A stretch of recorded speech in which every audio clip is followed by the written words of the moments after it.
Donnie and Dolly, the team is supported by ableauctions.ca. Closing your business? We can help.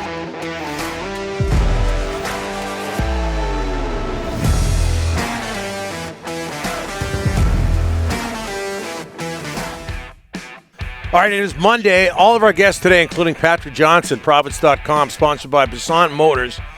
May Day. Happy May. Oh.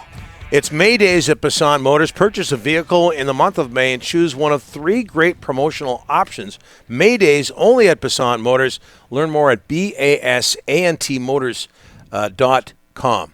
Okay, a lot of people supporting what we had to say in the first segment, taking sides, all of that. Yeah. But Delaney's OK Tire and Langley inbox, I think we can all agree on this. From Dwight, I had a grandmother who suffered with dementia. It's tough for the person suffering and the family. I feel for Brock and his family right now. Nothing but love going out from me. Again, that's from Dwight, and we can all agree on that. Canucks wrapping up their season Friday with a shootout loss in Edmonton. Joining us now to talk about that and all matters Canuck, Patrick Johnston from theprovince.com. How are you, sir? Gentlemen, I'm well. How are you? Very well, very well. Right out of the chute, I'll put you on the spot. Ben Kuzma, was he out of line asking Brock if he was able to talk about his father's health? No, I don't think so. I mean, these are discussions we've had with Brock before. I found myself thinking back to when he signed his contract in 2019. His father had a rough summer. He'd almost died. And there was a moment in that scrum where I think it was Farhan Lalji that asked him, in similar terms to how Ben framed it yesterday, can we talk about this? And Brock, it was tough for him. Had to sort of pull himself together for a moment.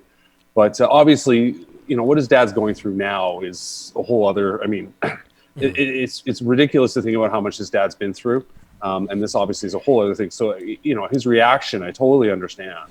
And I think in the end, credit to Brock, because he said, no, I'm willing to talk about this. And, these are things, how these things go. Like, we have to ask tough questions. Usually they're not on camera, but that's, partly the Zoom world we're in, I think, right now. And partly how these things have always been framed. The end of the season stuff is always, the last, 5-6 years have been like this. And, the camera being there, I don't think should dictate how you ask the question or what questions you should be asking.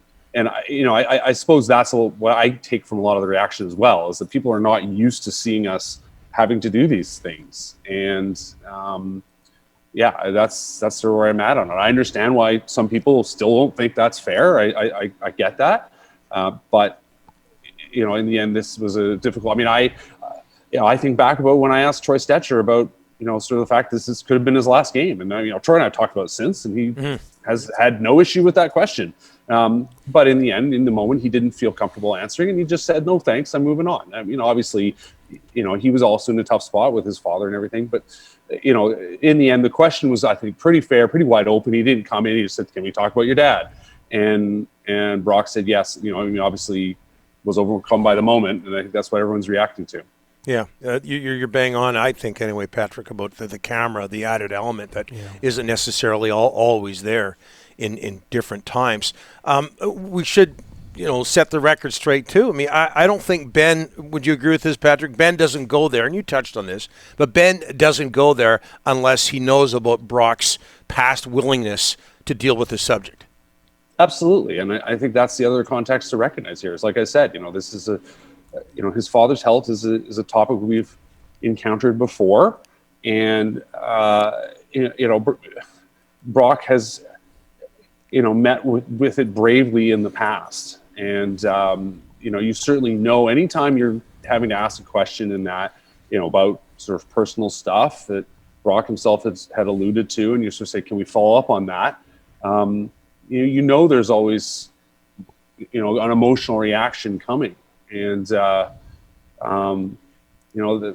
this is kind of how it goes, I guess. So, it was a difficult moment, but certainly Ben's been around this team. We know these guys. We don't know them that well, but we know them well enough that we can tell when someone's ready.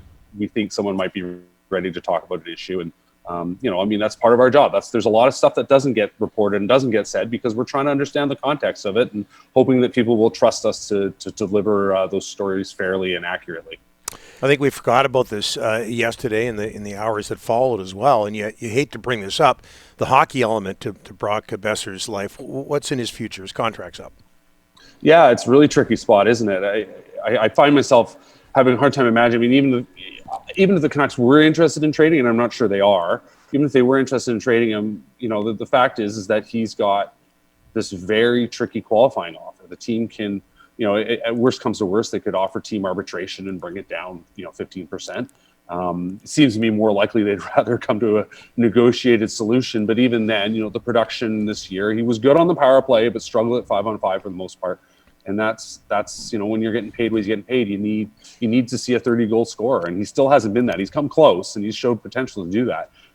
It's a tricky spot, but I guess we'll see what happens.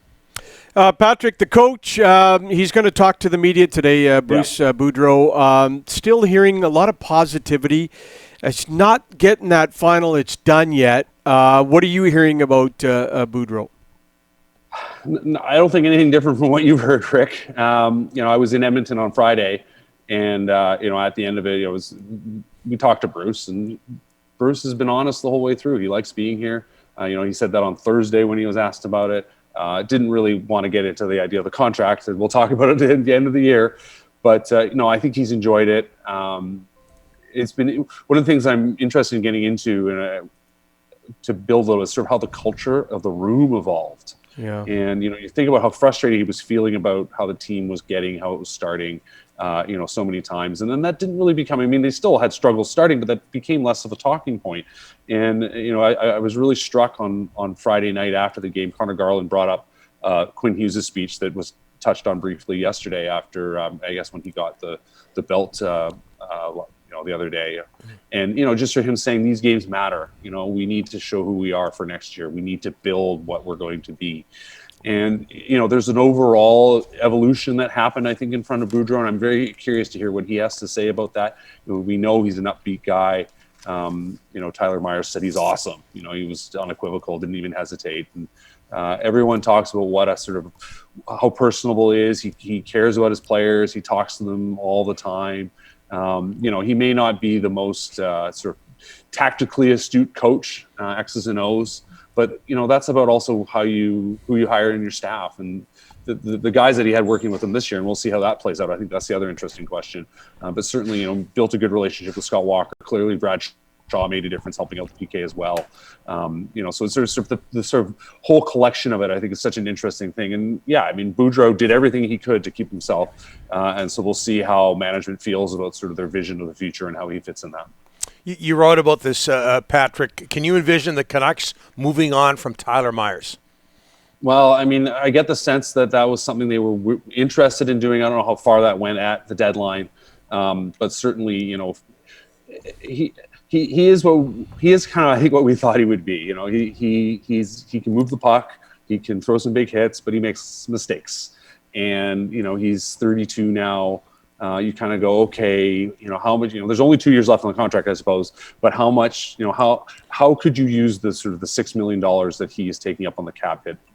Is there a better way to use that? And I think in their eyes, they would love to try to find a way. They've certainly talked a lot about needing to find cap room. And he's got. I think he moves down to a 10-team no trade list this summer. So if you're looking for ways to kind of build some cap flexibility and think a little more about how you want to build this roster, he's a pretty obvious one, I think. And obviously, there's the JT Miller question, and then of course that's why we talk a bit about Boeser. But I think Myers, there's just he had a good enough season. He's not producing quite like he used to, but I think there's still enough there that I think you could convince the team to take him on. Above and beyond. Thanks so much, Patrick. Appreciate it. Thanks, fellas.